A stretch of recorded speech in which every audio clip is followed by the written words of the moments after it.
மன்னிக்க வேண்டும். என் மனைவியோ ஒரு முறை அப்படித்தான் கேட்டு விட்டார். எவன் பாவி என்று. நான் சம்பளத்தை சரியாக கொடுக்கவில்லை, தங்களை கேட்டு விட்டார். அதுக்குத்தான் முதலே மன்னித்துக் கொள்ளண்டு. அத்தத்த பம்பம் அம்மா எல்லோருக்கும் மந்திரம்.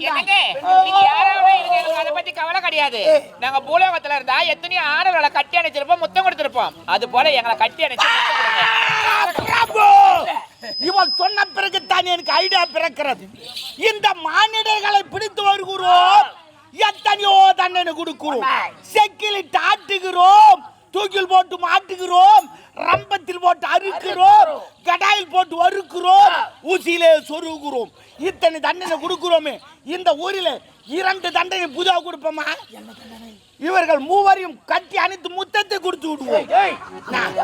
கோப்பிரப்பு உதடு ஒரு மணி நீட்டுக்கு வந்து அடங்கி விட்டது. சரி, இதை விட சின்ன தண்டனை, இவர்கள் மூவரையும் கதற கதற கற்பாய்த்து விடுறாங்க.